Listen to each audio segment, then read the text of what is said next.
Welcome once again to another episode of the Random Access Podcast, brought to you by rapodcast.net. This is episode 872, recorded live on May 23rd, 2026. And here are your hosts. The man who I almost had to let know that we weren't recording tonight, Dave Pillay. Hi. And the man who had a feeling of deja vu because he had lost power today, Andy Lowe. Oh, no. Hi. Yes, literally the last time we recorded. Yep. On episode 871, I lost power before the recording. Today, we lost power at 3:30, and it didn't come back on until 5. So, not as close to recording time as last time, but still, if I had a nickel for every time I lost power right before recording, I'd have 2 nickels, but still, that'd be quite odd. You do know the line, don't you? No, that's not the line. What's the line? I'd have 2 nickels. I'd have 2 nickels, which isn't a lot, but it's weird that it happened twice. Yeah, that's what it is. All right. You also know what it's from, right? That's from, is that from Phineas and Ferb or Rick and Morty? That is indeed Phineas and Ferb. Okay. Both shows I have never seen. I have not seen Phineas and Ferb, but I might try to fix that, because it's supposed to be really well written. I mean, there's a platypus in a trench coat, so... Yeah, but that's actually just like not even the top level part of the comedy. That's just a thing that's part of the show. Huh. And it also like has resonated in a bunch of other shows and other memes and other places. So yeah, Phineas and Ferb. I'm just gonna real quick add that to my downloads. 157 episodes. Yep. Huzzah. But yeah, no, that was very interesting because I'm sitting here looking up topics for tonight, and all of a sudden everything goes dark. I'm just like, great.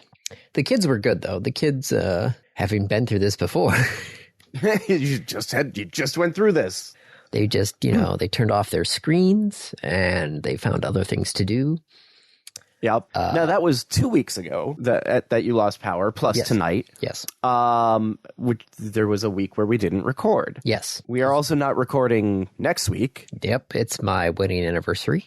And then we are not recording for like 5 weeks after that. Because Dave is out of the country.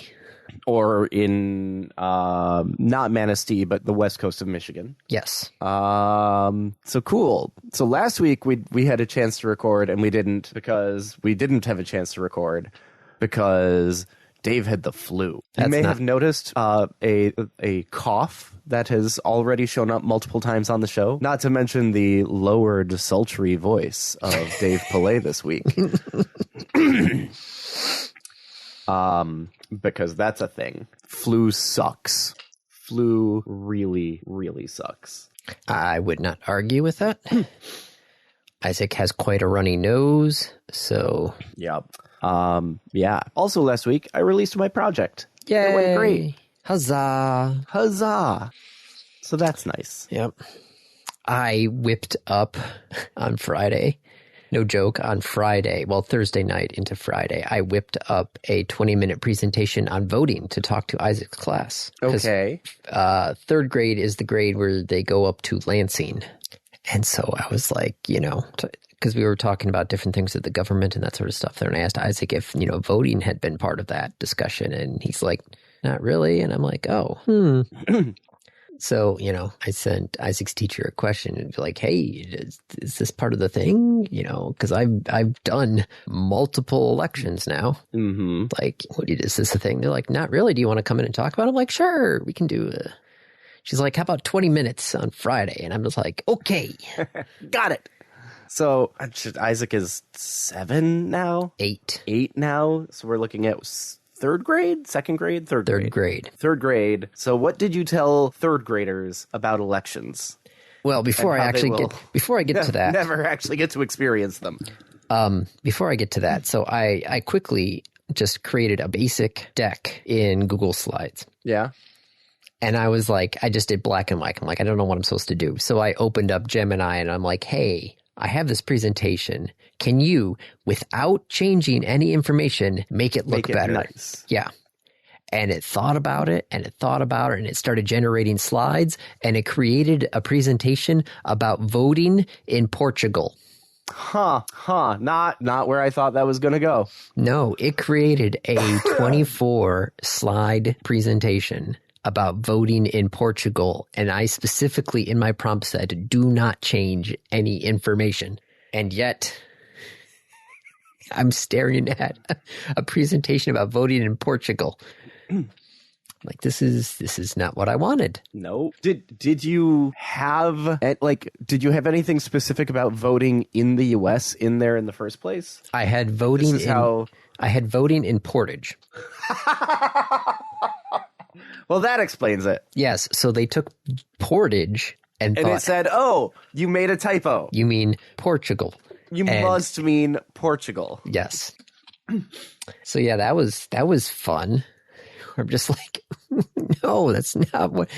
It's not helpful at all. Clearly, Andy. Clearly, you meant voting in Portugal. Yes, and clearly, when I said do not change any information, well, it didn't. No, it just created a whole brand new presentation. No, it didn't change anything. It just fixed what you had wrong. What instructions did you give it precisely? Oh, I'd have to look back at my... as I throw phones across the room here. I have to go back. Let's say I can go to the Gemini and I can go to the history, right? Search chats. I don't know. I've never used Gemini directly. I have created this presentation to give to a class of third graders. I do not want you to change any information on the slides. Just make them look better.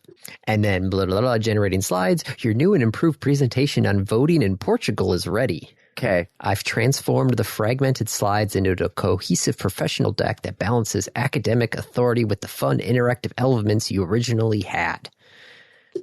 It's like, buddy, try again. Yeah. I wonder what would have happened if you had said, like, I have this presentation for a group of third graders on voting in the US. I don't want you to make any substantive differences, but I do want it to be more formatted for that audience. I don't know. It's one of the things where it's like at that point I'm just said, screw it. I'll do it myself. I'll just find a decent looking template. But I did actually have I had a picture of Trump, Whitmer, a bear, the trash getting picked up, and their school. And I'm like, okay, what do these 5 things have to be, what's the commonality of these 5 things? And I wanted to, put all the pictures on one slide, and I'm just like, oh, I don't want to have to deal with that. So I just literally said, hey, can you take these previous 5 slides, put all these pictures on another slide with a big question mark in the middle? And 20 seconds later, boom, it had a slide for me just like that. And I'm like, okay, good. That part, that's what we want. That I could understand, yes. But no, don't correct my entire presentation to be about Portugal. Just no. But no, I just talked about the basics, about how, what the rules are for who is eligible to vote, what's the process of in-person voting versus absentee versus the early voting. And then I had the kids vote on whether they got Skittles or M&Ms as basically a reward for listening to me talk for 20 minutes. Mm-hmm. And they all did. I gave them little slips, and I made sure that, everybody, this is a secret ballot. So, you're not supposed to put your name on it. You're not supposed to do any identifying marks. And Skittles won by like a landslide. I think it was 17-3 for Skittles. Wow. Yeah. Wasn't even close. Wow. Man, Skittles taking it. Yeah. And one of the M&M kids is like, can I get M&Ms? And I'm just like, well, this is everyone what voted Skittles. Majority picked Skittles, so everybody gets Skittles. You did give them M&Ms though, right? No, I gave everybody Skittles. Oh, well, that's sad. Why? I was trying to. They wanted M&Ms. I know, but I was trying to, talking about the fact that sometimes you will vote, and you're the what you but voted. They're in 3rd grade, and you just punished them for not like being able to campaign. I did what I did. I feel sad for those kids. The 3 kids who wanted M&Ms. Yeah. Yeah. That sucks. Yeah. Now they're going to be fully disengaged in voting because they know they won't get what they want. Good job, Andy. Oh, I'm sorry. Instead of getting free M&Ms, you got free Skittles. Yeah. The other thing is I bought the fun packs of Skittles only come in a variety pack. I couldn't find them just Skittles. So it had to be Skittles, wild berry, and sour. There were over 30 wild berries in that bag, 8 sours, and 7 originals. Boo. I know. I was like, what the heck is this? I get a bag and I look at the bag and it's like, oh, okay, there should be enough in here. So I don't even think about getting a second bag. But no, I had to give everybody wild berries just because that's what I had.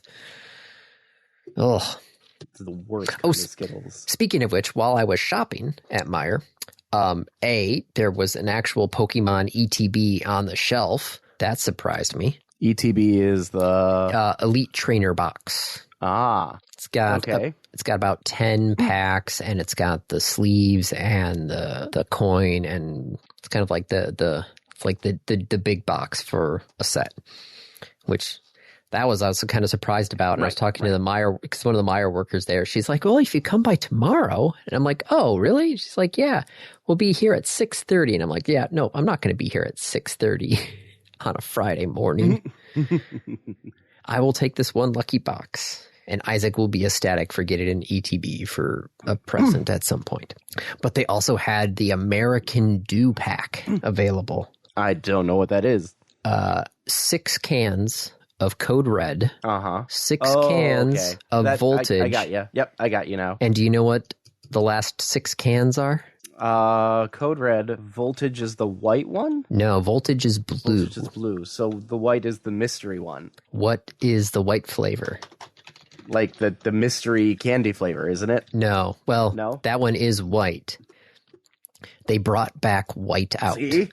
Okay. It was one of the Democracy flavors. It actually won Democracy 2, but then in 2010, but then completely disappearing in COVID times. But they brought it back for the American Dew can. So I have a thing of white out. And Kate's like, haven't you had that before? And I'm like, yes, but I don't remember.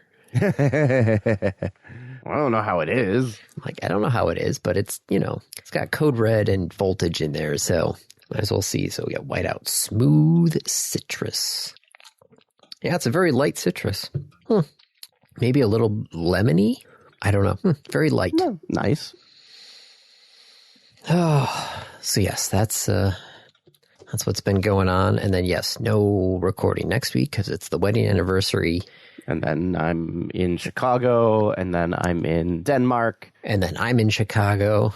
And then, don't forget to get the Pikachu. Don't forget to get the Pikachu. In Go, there is a special Pikachu in a costume that is only available in the area. Oh, because... Only near the Field Museum. Okay, because there is also...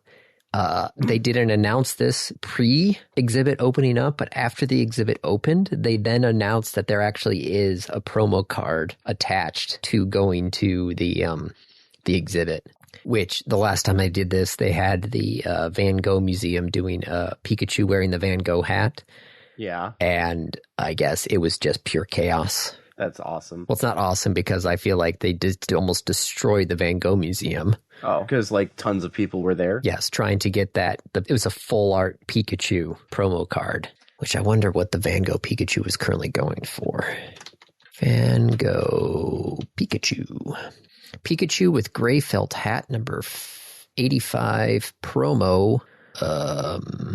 Let's see. PSA 10s are currently selling for about $3,000. That's a lot.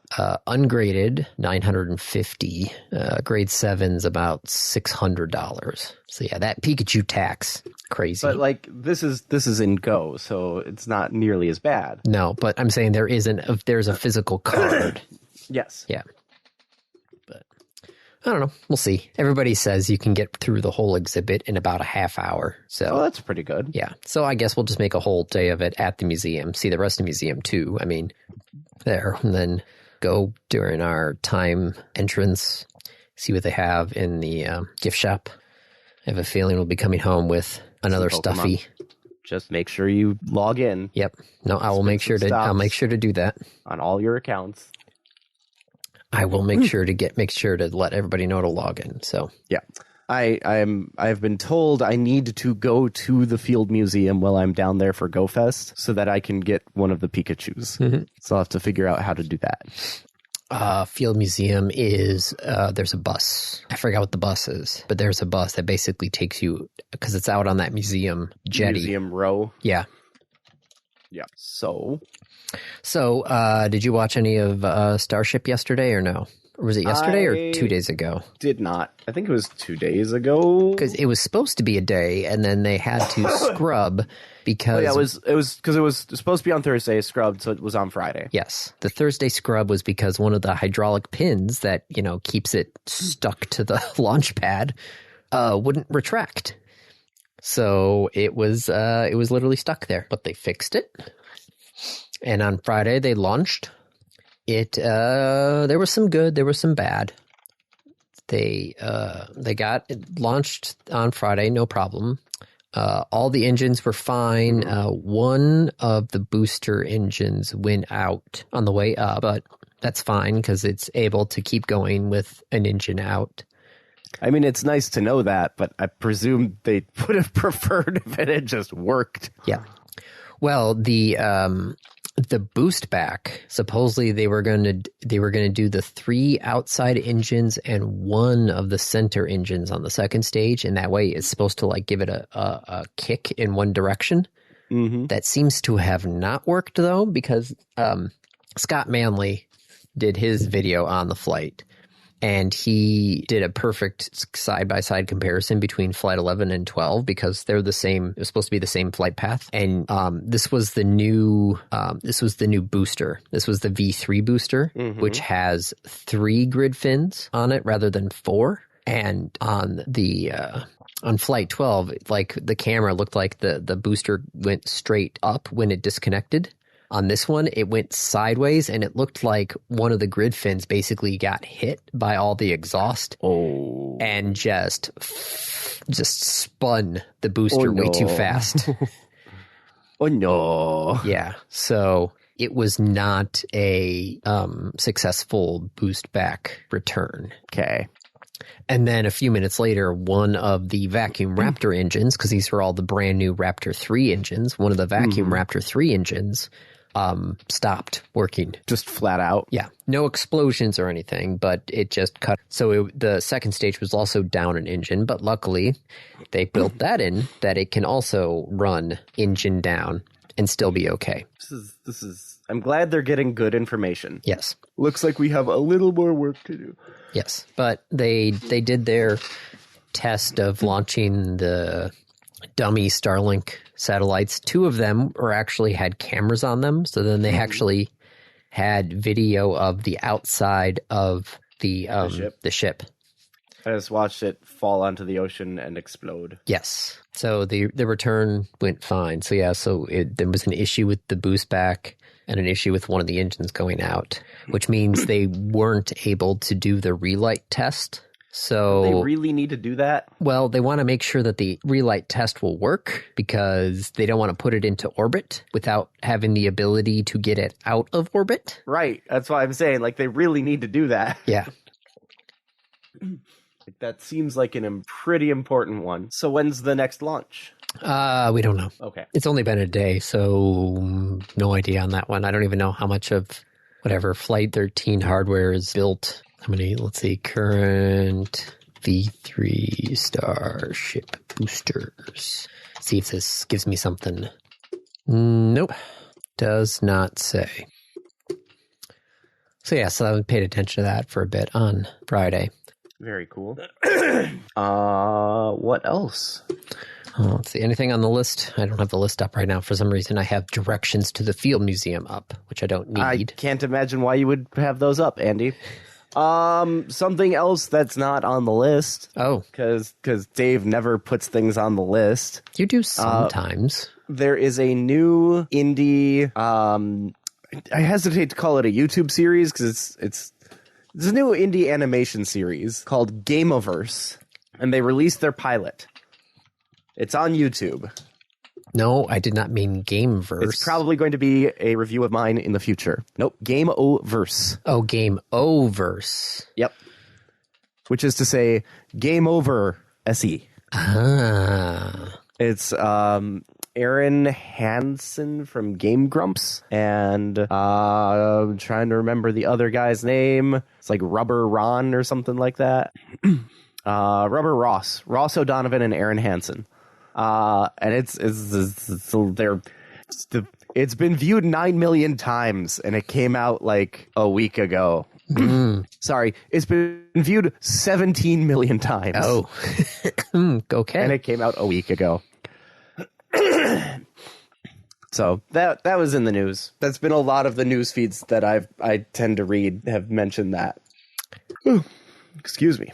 I have not heard any of that, so yeah, you and I have some very different. We go in very different circles. Yes, Valve changed the Steam tags. Yes, they got rid of 28 and introduced 17 new ones.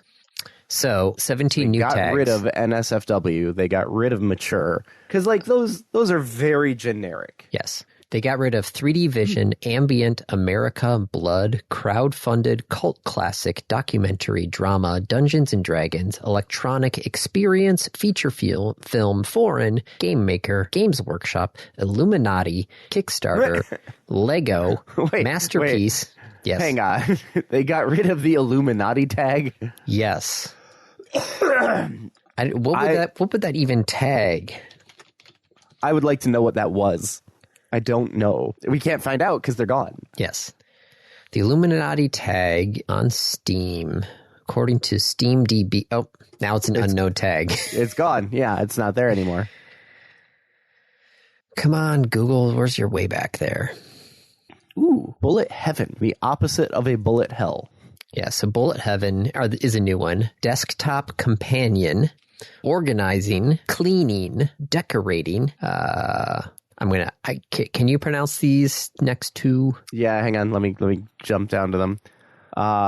Sorry, where are you? I'm under the new tags. Oh, Wuxia, and Qianxia. Okay. Would be my guess. You have a better guess than I do. Wuxia. Falling Blocks, Espionage, Samurai, Zoo, Wolves. Why is there a Wolves tag?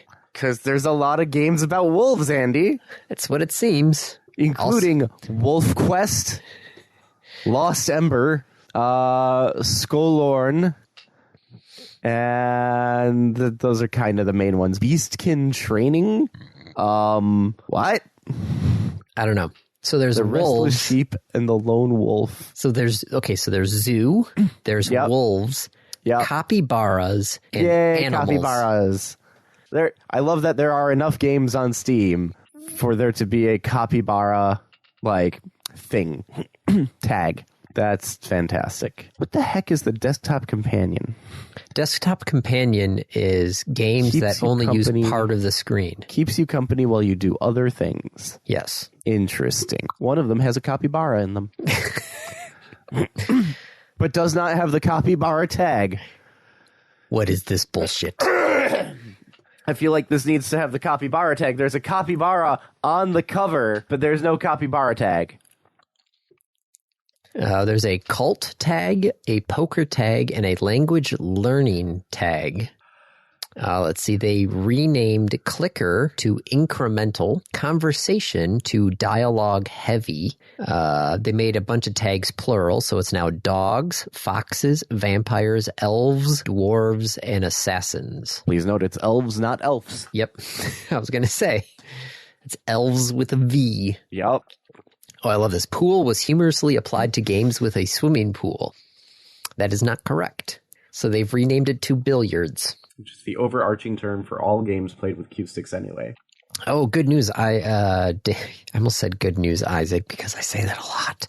Mm-hmm. Good news, Dave. That capybara game that doesn't have a capybara tag, you can apply it yourself to help. Oh, I know. That game. I just need to log in. Oh, okay. I was viewing Steam through the website, not through my Steam store. Mine is currently not up because my computer restarted, and I do not have Steam automatically starting. Star Nitus Aura. It also turns out I probably need to replace the battery on this motherboard because my computer lost its time when it restarted. Oh, no. So I will have to, at some point, shut this computer down, open it up, and see what kind of button cell battery I need. Yep. Interesting. So Steam has updated their tags. I don't even think the last time they did an update on the tags. What's interesting is the removal of the NSFW tag, but they didn't add like any significant listing of NSFW tags. There is a like sexually explicit tag. Yes. That's already a tag. Ooh, Diablo 2 Resurrected. I wonder what the, like how many closed loops are there on Steam for games to recommend because you played. So like if I play Factorio, it recommends Planet Crafter. Cool. If I play Planet Crafter, does that expand the list of games that it thinks I'd like to play? Or is that a closed loop of like Factorio type games? I don't know. It's the same thing that I always try and wonder about Pandora, because I've been doing a lot of the biannual or semi-annual or whatever it is, the 6-month tower site. Hemi-annual. What? Hemi-annual? Yeah. That sounds so wrong to say. Okay. Well, say whatever you want. Yeah, whatever. The 6th month. Every 6 months. Every 6-month tower site, maintenance and backups and everything. So out at the tower site for about 8 hours by myself. So I've been listening to a lot of Pandora, especially since I'm doing like work. So trying to listen to an audiobook just slows me down because I'm trying to pay attention to the audiobook and do my thing at the same time. Mm-hmm. So I've got my instrumental only Pandora station, and there's been a lot of times where it seems to just be stuck in a specific loop. And I'm like, there's a lot more instrumental music out there that you're not giving me. And I'm trying to figure out why. So that's it. Trying to figure out Pandora's algorithm as well. All of my Pandora stations ended up sounding the same.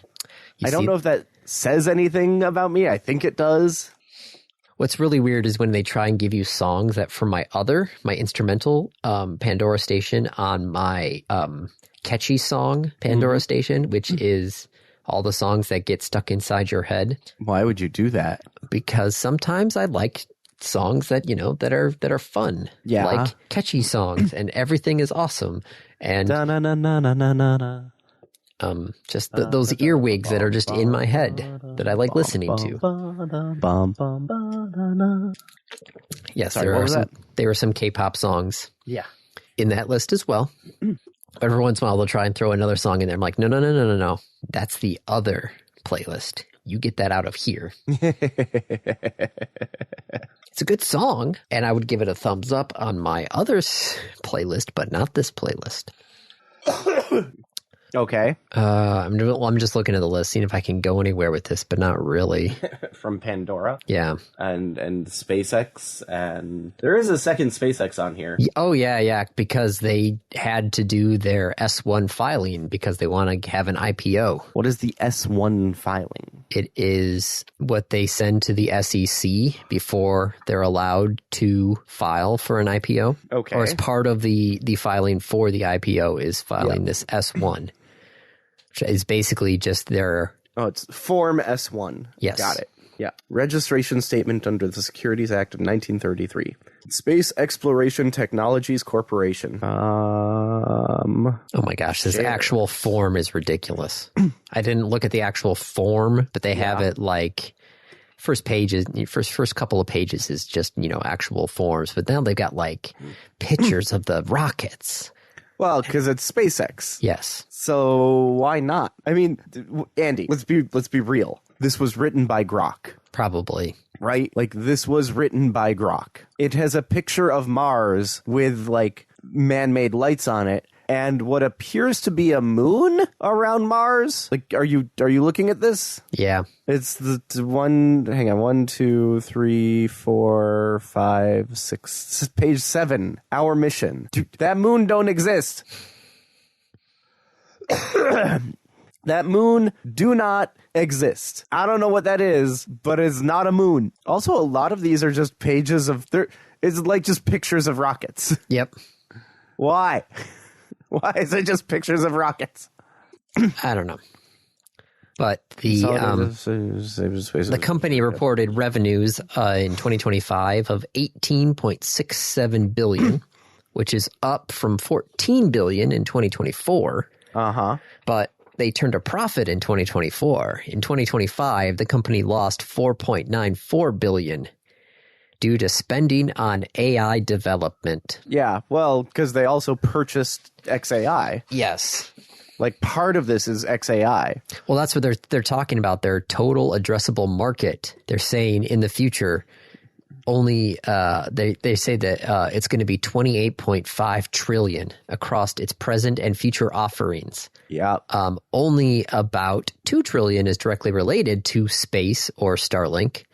The 26.5 trillion that they say they're going to be getting in the future comes from AI, which 22.7 trillion of that will be from enterprise applications.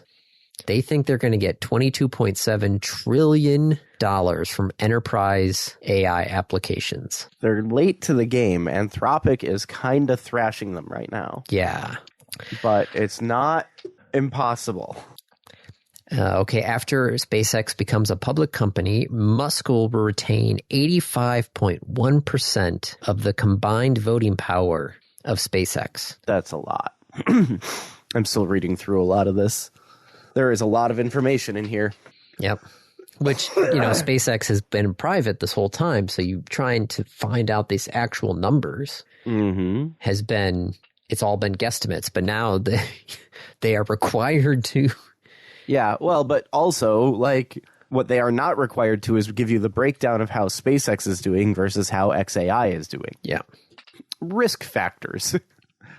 Lots of them. Yeah, there's no breakdown of what it costs for them to launch a Falcon 9. Mm-hmm. AI products, X platforms, subject to a variety of laws, not nearly enough. They say that, here it is, yeah, so their AI business will be all about orbital data centers. Not a good idea. Where is all that heat gonna go? Andy, I don't care about the heat. That is secondary to me. Okay. We should not have AI data centers that we do not have an easy off button to. If you put it in orbit, you lose your access to the off button. Yep. There's a lot of risks. I mean, I'm glad that they are listing them out, but like, damn. The thing, though, is how many people are actually going to look at that rather than go, ooh, SpaceX, yes, sign me up. I mean, I am looking at it, and I might still say, ooh, SpaceX, sign me up. Even with their orbital data centers, like, stock's probably going to go up. But we've already talked about how IPOs aren't for people like you and me. Nope. We don't get the IPO. No, we do not. We get the SPO, the secondary public offering, subsequent public offering. Pursued evolving commercial and technical strategies, including coding and software development, such as through its partners with Cursor, monetization of unused compute capacity through cloud compute service agreements with Anthropic. I love that, like, they're name calling, they're not even name calling, name dropping their partners who are also their competitors. Well, let's see what else we got here. NASA. Sorry, hang on. Well, last one. As I'm reading through this, we have a history of net losses and may not achieve profitability in the future. We incurred net loss of $4.9 billion and $4.6 billion for the years ended December 31st, 2025 and 2023, respectively, and a net loss of $4.2 billion for the 3 months ended March 31st, 2026. Mm-hmm. May not achieve, or if achieved, sustain profitability in the future. As of March 31st, 2026, we've accumulated a deficit of $41 billion. We have experienced significant growth in revenue over the last 3 years. We cannot predict whether we will maintain this level of growth when we will achieve profitability again. We also expect our capital expenditures and operating expenses to increase, including general and administrative expenses as a result of increased costs associated with operating as a public company. We continue to invest in our future growth. Dude, just don't go public. Like, honestly, just don't go public. Okay, sorry. Google I.O. Yes. Or Google AI, as basically everything there is now. Yeah, well, that's true everywhere. Yeah. You could say it's Google AIO. So they're adding Google Gemini Spark, which is the Google version of Copilot or Claude Cowork. Okay. Running in the background 24/7, blah, blah, blah. YouTube has an AI-powered search. Google searches videos? Yes. So you can ask for something specific, and it would also jump straight to the relevant part of the video. Which I've seen that sometimes when I was searching for things about vehicles where they're like, oh, here's the YouTube link, and like I click there and they jump right to the right part. But I guess now this is all Gemini based. Okay. Google Docs. Google Docs. Sorry, keep going. Well, I was just going to talk about the Synth ID watermark system. Okay. Because they are teaming up with OpenAI, 11 Labs, and NVIDIA to work on this Synth ID system. So Google, you could actually use the circle to search feature to actually see and ask if any part of what you are, looking at is generated with AI. Which that's fine, if the big boys are doing it, but still watching seeing how easily it is for people to spin up their own AIs is right. Yeah. But those AIs are often built based on the big ones. So possibly. Yeah. I don't know. I mean, I can generate my own photos on my computer, not using any of their stuff. So yeah, nothing says that they are AI generated. There are, though, the thing I was interested in was the Google AI glasses or XR glasses or whatever you want to call it, where smart glasses are, getting smarter. The ones that have the AI is listening and will reply. Well, just being able to have basically smartwatch type features on glasses. Yeah, well, they have not gotten the actual wearable technology to a really great point yet, at least from what I've seen. Well, we'll see on that one as well. The problem, though, which turns out because Google was basically baking the AI into the search results. Mm-hmm. So it's just AI summaries rather than, your page links. Turns out if you Googled the word disregard, it would just tell you disregard, and it would come back with just the response of understood. Let me know when you have a new prompt or question. It's like that's not what you were. That's kind of cute, though. I'm amused by that. It's not really a very helpful AI overview when you try and search for something and it just says, okay, let me know. Well, so what if I go to Google right now and I Google Well, hopefully words, they have fixed do it not by answer this question. AI overview. I won't. Instead, I will leave it up to you. Understood. I will not answer. I mean, what is it going to say? It thinks you're talking to it. Yeah. There's no difference. Well, speaking of more fun AI issues, Waymo has to pause some of their robo-taxis. Okay. Because they seem to not be able to tell if the road has too much rain on it, and they have been driving into flooded roads. Oops. I mean, that's also a human problem. Yes, that is also, I've seen that many times. Yeah, in driver's ed, they told us, if the road has a puddle, don't drive into it. Yeah. You don't know how deep that is. Yep. There were even some of the ones in our neighborhood after there was all the snow, and then it froze, and so all the storm drains were frozen over. So all the snow melted, and it's all this rain, and you're just like, I drove through one, and I'm like, oh boy, that was deeper than I had remembered. Mm-hmm.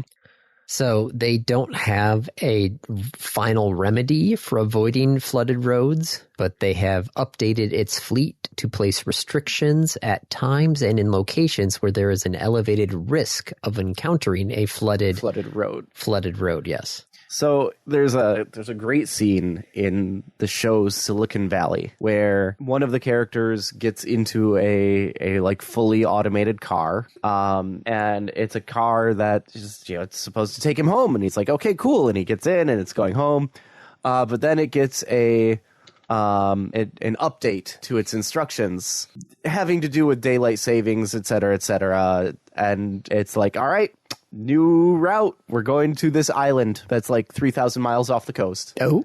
And it just starts driving. Oh, boy. And it's not great.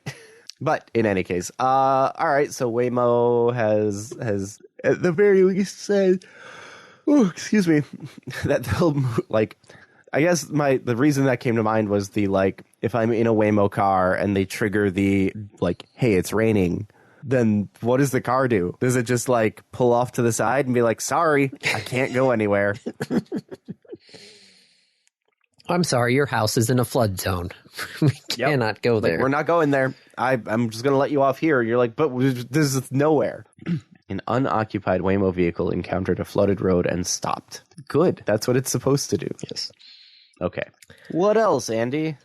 Well, AT&T has sued California, which seems to be the exact opposite of every other time I've used the words AT&T, sue, and California in a sentence. Usually it's the other way around. Yep. But AT&T has sued California because they're saying it is costing them too much money to provide phone service to California residents. The thing that they, like, were hired to do. Yes. California, they say, AT&T wants to stop providing copper wire phone service to about 199,000 phone customers. In the lawsuit, they said that it is requiring them to spend $1 billion each year to maintain the phone network in California. Really? $1 billion to maintain your phone network? That's a lot of money. I'd love to see your budget. It is also simultaneously not a lot of money. For AT&T, yeah. How are you spending $1 billion a year to maintain copper cables? Are they getting stolen? Well, that is part of the thing. Is according to them, California has already suffered about 2,000 outages from copper thefts this year. Bury the cables. They're a lot harder to steal when they're buried 10 feet underground. I mean, I guess I would very much like to see their expenses.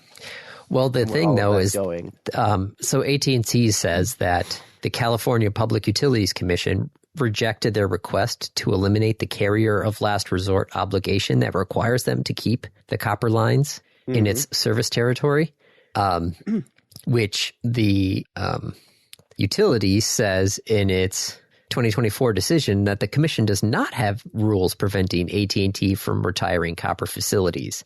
It's like the rules are technology neutral, so if they want to upgrade from copper to fiber, that's perfectly fine. Problem is AT&T doesn't want to spend the money to run the fiber. So AT&T just doesn't want to spend the money. Yes. Guys, I got bad news for you. Like, you kind of need to spend the money at some point. Yes. Like, no, we just want people to pay us money. So yeah, that was a big surprise. I was like, oh, AT&T and California lawsuit. I'm like, what's California upset about now? Oh, it turns out AT&T is upset. Whoa, it's a 180. Shocker. Yeah. Well, but AT&T is upset because California is like regulating. Yeah. And not letting them get out of their contracts. No. So that makes sense. Oh, what else we got here? Oh, speaking of other lawsuits against states, Minnesota signed a law this week stating that they are trying to prohibit prediction markets in the state. And then the U.S. Commodity Futures Trading Commission announced a lawsuit against the state. Huh. Banned prediction markets. Yes. Minnesota law makes it a felony to create, operate, or advertise a prediction market. The CFTC chairman says Minnesota farmers have relied on critical hedging products on weather and crop-related events for decades, which, okay, I could see that, but that is... I mean, there's a difference between, will there be a pandemic this year? Make a bet. And, well, I mean, is there? Like, I guess at the core level... Well, but farmers are going to plant no matter what. Yes. Right? It's not like farmers are going to be like, I don't think there's going to be enough rain this year. I guess I won't plant my crop. So that's not really a prediction market. Well, they are supposedly registered as designated contract markets, which the CFTC is supposedly has exclusive jurisdiction over them.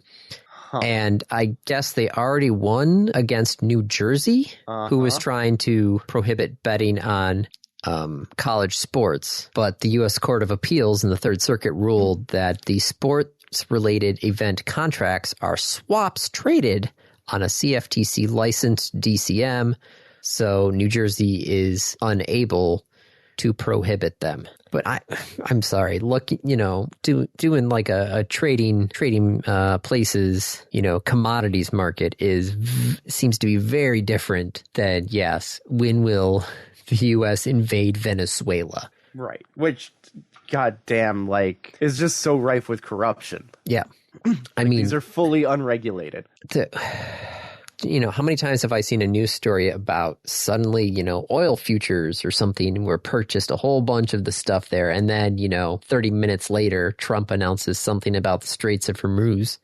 Yep. So somebody makes a bunch of money. And then, of course, he chickens out and backs up. Everyone's getting their bets in. Yeah. Yeah. Well, you've heard of the TACO acronym, right? Yes. TACO. And what was the other one? Nacho? What's Nacho? Oh.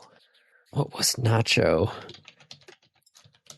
Not a chance Hormuz opens, reflecting a Wall Street consensus that the strait will remain permanently blocked. It's just blocked now. It's just a thing. Yep.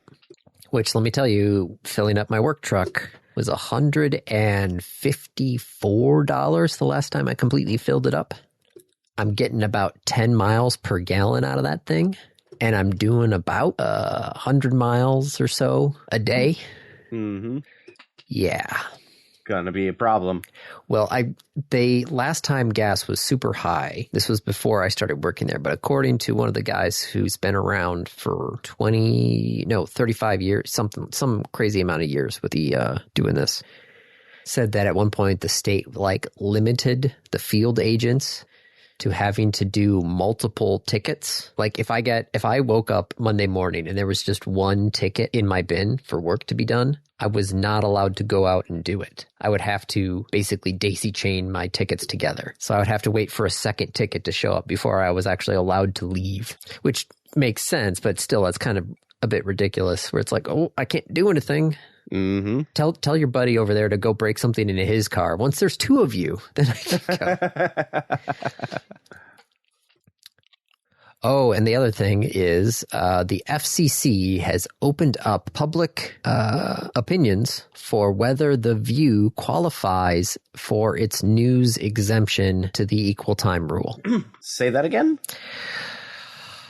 They have opened up the public notice, which is the first step in their regulation process. So they're seeking public opinion on whether the show The View is a bona fide news interview program. In which case, it would not be exempt. Well, if it is a bona fide news interview program, then it would be exempt. If it is not, then it must do the equal time rule.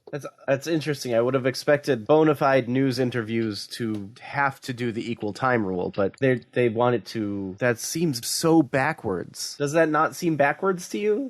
Well, the interview process is basically set up so you don't have to. Over the past 40 years, the FCC has consistently given bona fide exemptions to entertainment programs. So it's funny here is the View actually got a bona fide news exemption from the FCC back in 2002. You know, you're not required to obtain these exemptions, but they went and got themselves one back in 2002.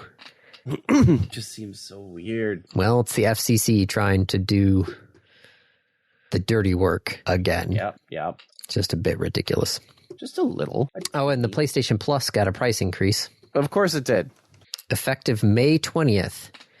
The lowest tier is now $10.99 a month, up from $9.99, and $27.99 for the 3-month subscription, up from $24.99. Does not apply to current subscribers unless their subscription changes or lapses. So this is just for new. And this also, their message was just for the essential tier. So who knows if the other tiers will get a price rise as well. So PlayStation owners, don't let your subscription lapse. Yeah. All gaming is just getting more and more expensive.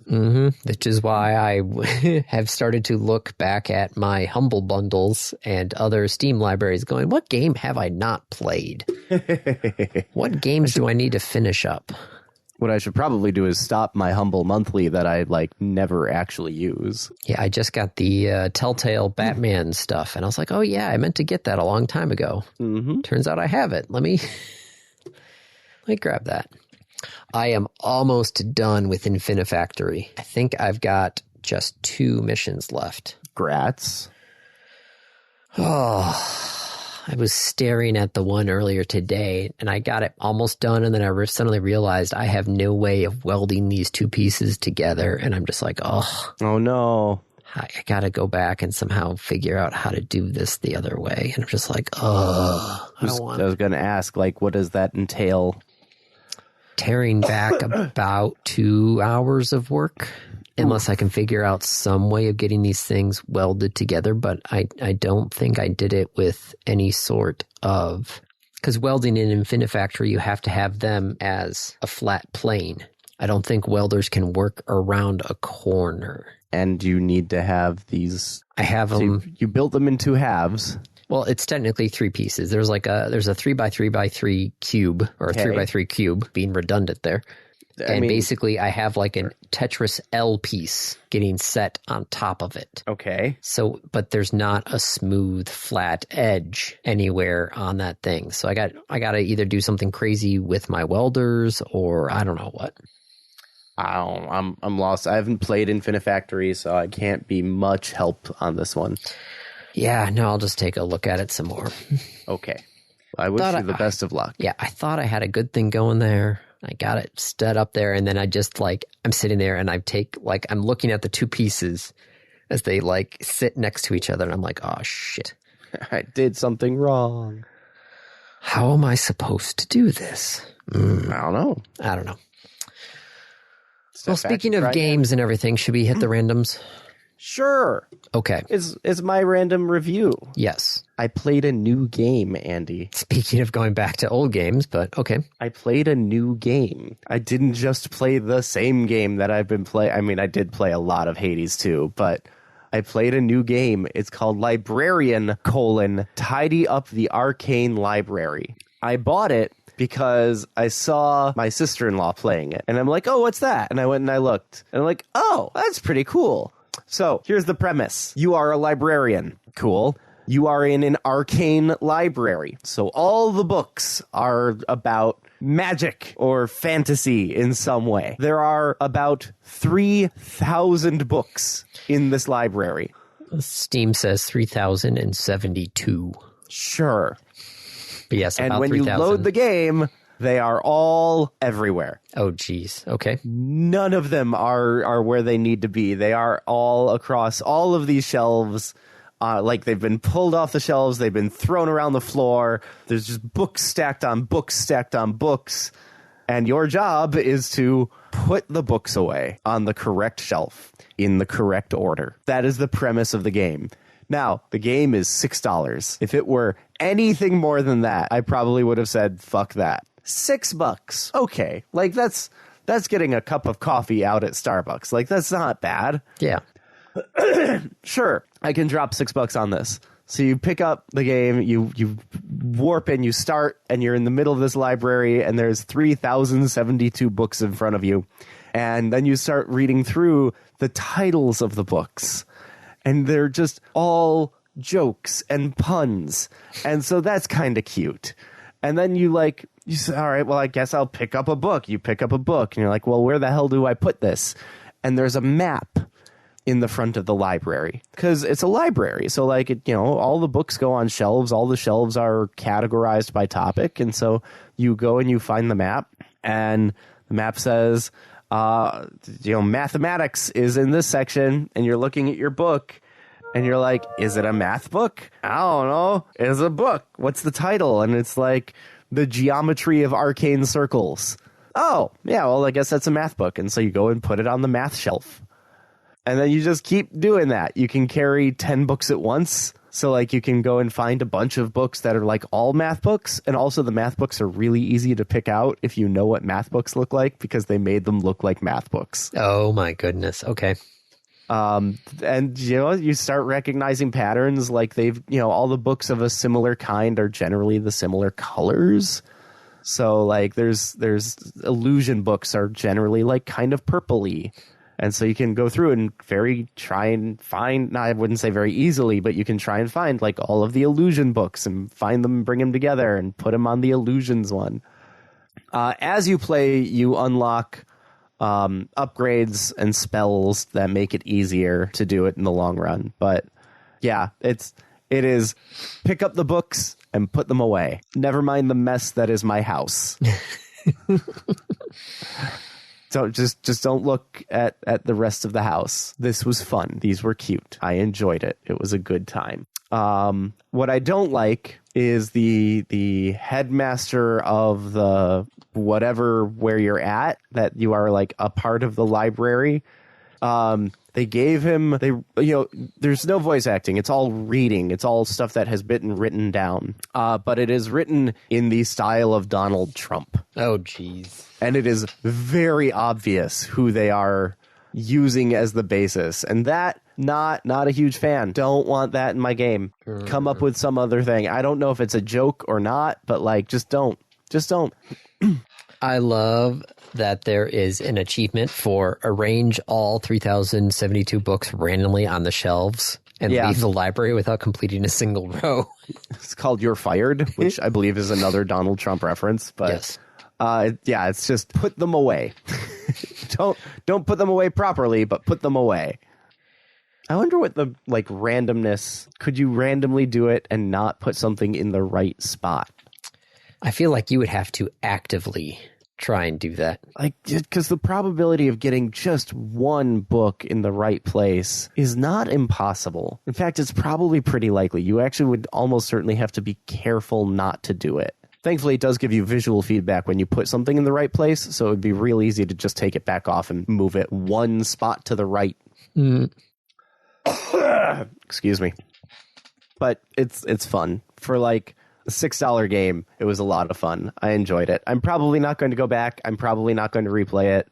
I beat it once. That was enough. One of the magic abilities is absolutely broken and is exploitable. And I'm sure is how speedrunners will end up speedrunning this game. I wonder what the speedrun is right now. There is a 1 hour and 25 minute speedrun. Ooh. That's a lot of books. World record is 56 minutes. Oh, jeez. For any percent. There is an unsorted percent. The world record for unsorted is 40 minutes. So, to be clear, the world record for the any percent of putting everything away is 18 minutes more than just putting all the books away. That's insane. Crazy. No major magic percent. The fastest, if you don't use magic, is 4 hours and 39 minutes. How did they do that so fast? I don't know. All right. In any case, that's the review. Okay. It seems interesting. I might have to grab that. All right. So time for the random topic. Rolled ahead of time. A single Lego brick would be a boring gift. How many Lego bricks would you need for it to be done? How many Lego bricks would you need for it to be fun? Now, okay, if I remember correctly, if you go to the Lego house, which you will probably be going to the Lego house. I will not. We're not planning on going to Billund. Okay. Never mind then. But if you go to the Lego house, I do believe, as Dave is slowly dying over there. Don't worry, I'm fine. When you go, do the tour of the Lego process, you get Lego bricks, right? I don't know. Yes, at the Lego house, visitors can participate in the famous 6 bricks experience. Okay.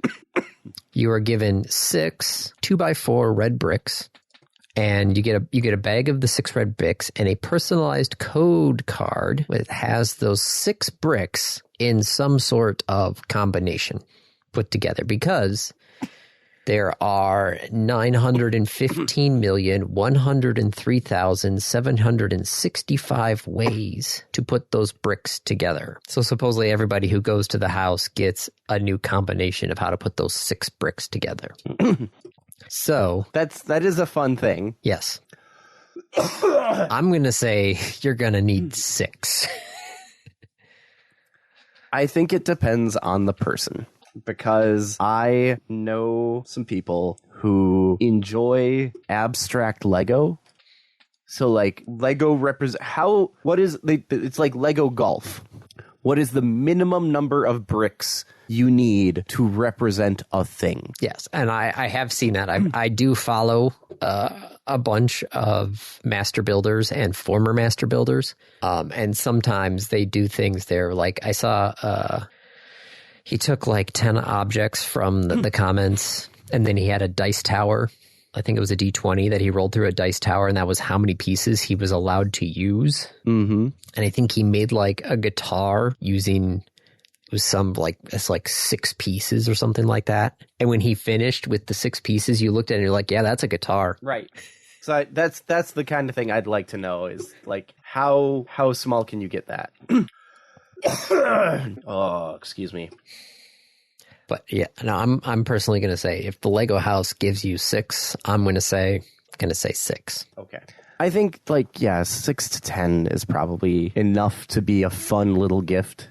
You know what? I actually just picked up one of the Lego poly bags. It is the question is a minifig 1 Lego piece, or is it 3? Because I feel like a minifig.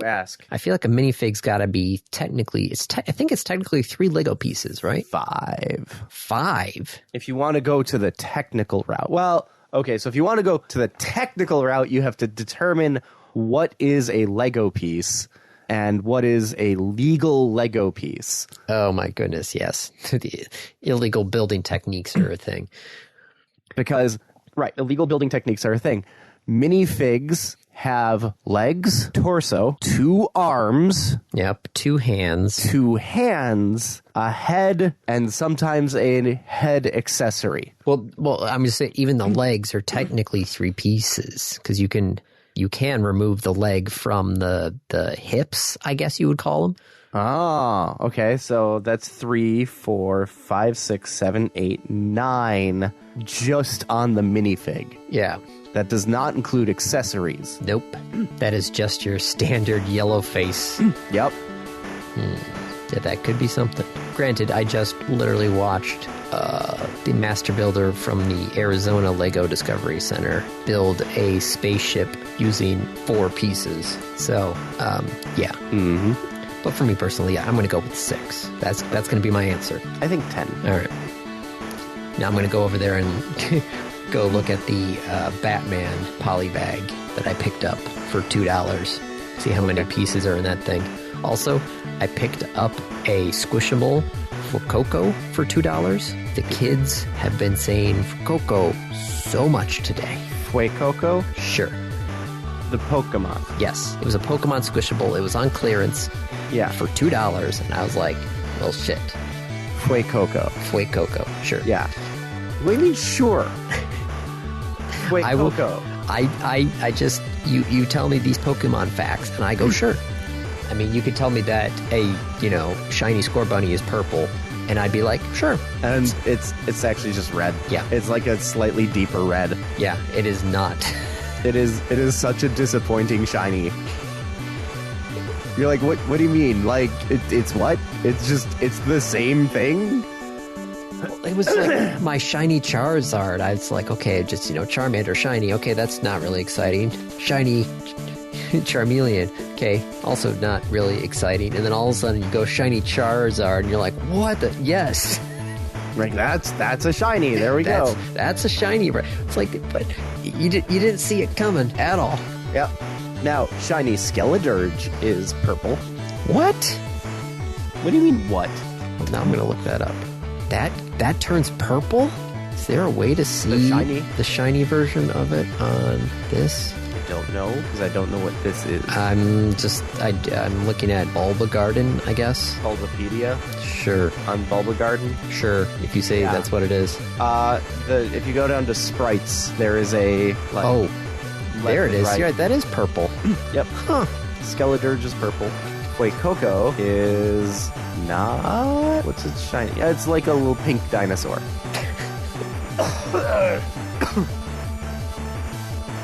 Adorable little Pokemon. All right. Yep. Well, on that note, that's a wrap. This has been another episode of the Random Access Podcast.